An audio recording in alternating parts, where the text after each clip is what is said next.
तुमच्या आशीर्वादाने आम्ही शेतकऱ्यांना संपूर्ण कर्जमाफी देणार आहोत। शेतकऱ्यांचा 7/12 कोरा करण्याचा निर्णय आपल्या सरकारने या ठिकाणी घेतलेला आहे। सरकार हे शेतकऱ्यांकरता काम करणारं सरकार आहे। आपल्या सरकारने निर्णय घेतला की आमच्या शेतकऱ्यांना 1 रुपयात पीक विमा द्यायचा। लोक म्हणायचे शक्य नाही आहे, पण आम्ही शेतकऱ्यांकडनं 1 रुपया भरून घेतला आणि पीक विम्यापोटी शेतकऱ्यांना 8,000 कोटी रुपये आपण या ठिकाणी दिले। आपण ठरवलं माननीय मोदीजी शेतकऱ्यांना किसान सन्मान योजनेत 6,000 रुपये देतात, तर राज्य सरकार देखील त्यात 6,000 रुपये टाकेल आणि आपण 12,000 रुपये शेतकऱ्यांना देणं सुरू केलं।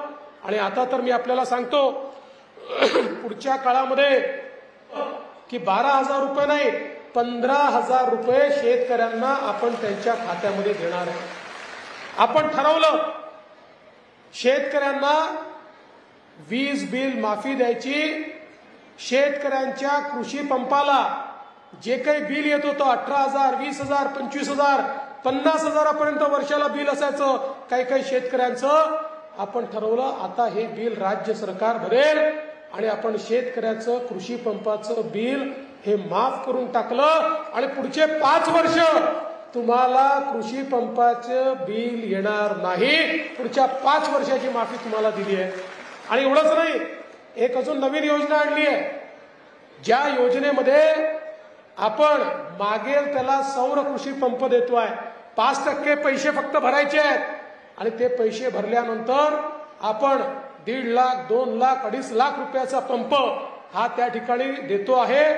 25 वर्षाची गॅरंटी, 25 वर्ष त्या पंपामध्ये आपल्याला दिवसा 12 तास मोफत वीज मिळेल। त्याची सगळी जबाबदारी आमची असेल, त्याचं जे एक मेंटेनन्स आमचं असेल, तो चोरीला गेला इन्शुरन्स आमचा असेल। अशा प्रकारची योजना ही आपण या ठिकाणी आणली। आणि दुसरं, सातत्याने आमचे शेतकरी आम्हाला सांगतात की साहेब 12ही महिने दिवसा वीज द्या। तुम्ही कधी अर्धी रात्री देता, कधी दिवसा देता, कधी 8 तास देता, आम्हाला दिवसा 12 तास वीज तुम्ही द्या। आणि शेतकऱ्यांची मागणी देखील योग्य आहे आणि म्हणून मी ऊर्जा मंत्री म्हणून देशातली पहिली कृषी वीज वितरण कंपनी महाराष्ट्रात तयार केली। केवळ कृषी वीज वितरणाकरता, म्हणजे केवळ शेतीची वीज देण्याकरता एक नवीन कंपनी तयार केली।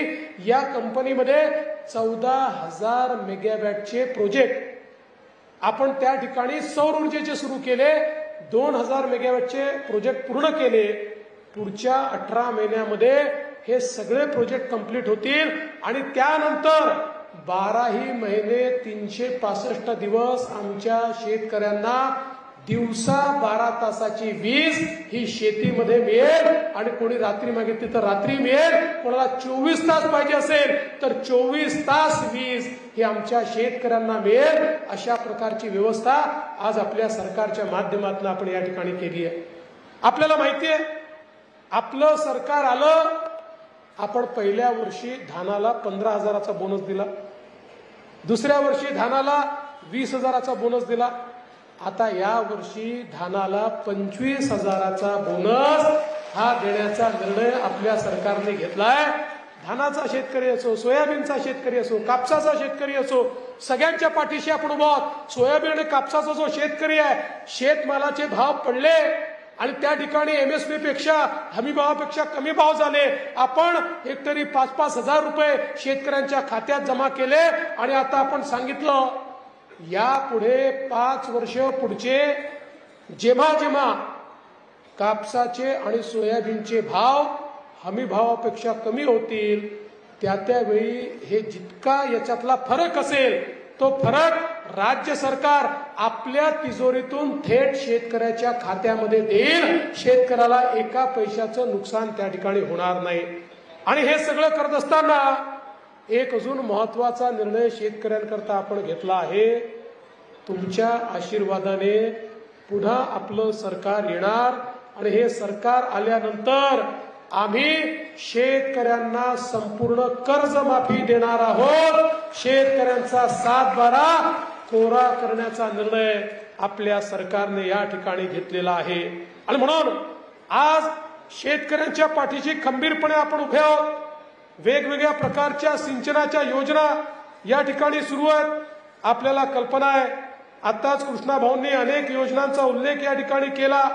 खरं तर या गाढवी आणि सती नदी या ठिकाणी त्याच्यावर पूल आणि बंधारे बांधण्याचा एक मागणी आमच्या कृष्णा भाऊंनी या ठिकाणी केली आहे। सती नदीला बंधारे बांधले तर मोठ्या प्रमाणात आमच्या शेतकऱ्यांच्या शेतीला पाणी मिळू शकतं। त्यामुळे मी तुम्हाला आजच आश्वासित करतो, या राज्याचा सिंचन मंत्री म्हणून, की पुन्हा नव्याने आपलं सरकार आल्यानंतर आपण गाढवी आणि सती नदीवर पूल आणि बंधारे हे निश्चितपणे या ठिकाणी तयार करू आणि त्या माध्यमातून मोठ्या प्रमाणात आमच्या शेतकऱ्यांना हे जे काही त्या ठिकाणी आपल्याला पाणी द्यायचं आहे ते पाणी त्यांच्यापर्यंत पोहोचवू। एवढंच नाही तर गोसी खुर्दचं पाणी हे आपल्याला मिळालं पाहिजे, म्हणून मागच्या काळामध्ये मी ज्यावेळेस गडचिरोलीला आलो होतो त्यावेळी आमच्या कृष्णा भाऊंनी मला त्या स्पॉटवर नेलं। म्हणाले एकदा चला तर चला। अरे म्हटलं माझा रस्ता वेगळा आहे। म्हणजे नाही, या रस्त्याने जवळ पडते, मलाही माहिती तो दूरचा रस्ता आहे, पण त्यांना ती जागा मला दाखवायची होती। त्यामुळे मला जबरदस्ती त्या ठिकाणी घेऊन गेले आणि त्यांनी मला दाखवलं की फक्त एक नदीपात्र आहे, जर पाणी त्या नदीपात्राच्या पलीकडे आणलं तर आपल्या तालुक्याला गोसेखुर्दचं पाणी मिळू शकतं। लगेच मी ऑर्डर केले आणि त्या संदर्भात त्याचं जो काही डीपीआर आहे तो तयार करण्याकरता त्याचं इन्व्हेस्टिगेशन करावं लागतं, सर्वेक्षण करावं लागतं। सर्वेक्षणाचे मी आदेश दिलेले आहेत।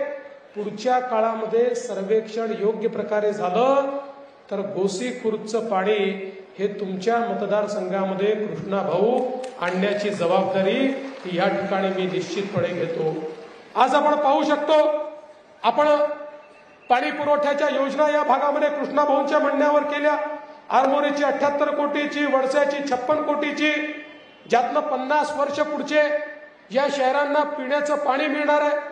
आणि खऱ्या अर्थानं अरविंद सावकार जे सांगत होते, वडसा हे आमचं एक अत्यंत महत्वाचं शहर आहे। या सगळ्या क्षेत्रातलं एक प्रकारचं मार्केट म्हणजे आमचं वडसा आहे आणि म्हणून या ठिकाणचा विकास झाला पाहिजे। रेल्वे लाईनचं काम आपण त्या ठिकाणी सुरू केलं, हा सगळा विकास झाला पाहिजे। या दृष्टीनं निश्चितपणे पुढच्या काळामध्ये आपली जी अपेक्षा आहे की एक औद्योगिक क्लस्टर हे या वडसाच्या भागामध्ये सुरू झालं पाहिजे, ते सुरू करण्याचा आपला प्रयत्न आहे। खरं म्हणजे एक गोष्ट मी नेहमी सांगतो की वर्षानुवर्ष सरकारचा अप्रोच असा होता, गडचिरोली जिल्हा म्हणजे महाराष्ट्राचा शेवटचा जिल्हा। आम्ही हा अप्रोच बदलला। आम्ही सांगितलं नाही, गडचिरोली जिल्हा महाराष्ट्रातला शेवटचा जिल्हा नाही, गडचिरोली जिल्हा महाराष्ट्रातला पहिला जिल्हा आहे। महाराष्ट्राची सुरुवात ही या जिल्ह्यातनं होते, तेलंगणातनं या, छत्तीसगडमधनं या, कुठूनही या तरी हा जिल्हा लागतो। त्यामुळे महाराष्ट्राची सुरुवात असलेला, प्रवेशद्वार असलेला हा जिल्हा, या जिल्ह्याला आपल्याला चांगल्या प्रकारे विकसित करायचं आहे आणि म्हणून त्या विकासाचं काम हे मोठ्या प्रमाणात आपण सुरू केलं। या जिल्ह्यात मेडिकल कॉलेज आणलं, इथे विमानतळ आपण तयार करतोय, वेगवेगळ्या प्रकारचे औद्योगिक अशा प्रकारचे क्लस्टर आपण या ठिकाणी आणतोय। माझी इच्छा आहे की या जिल्ह्याचं चित्र आपल्याला बदलायचं आहे आणि आपण पाहू शकता गेल्या 10 वर्षामध्ये केंद्र सरकार आणि राज्य सरकारच्या माध्यमातून आपण या जिल्ह्याला जो नक्षलवादी जिल्हा म्हणून एक प्रकारे डाग होता तो हळूहळू कमी करत गेलो।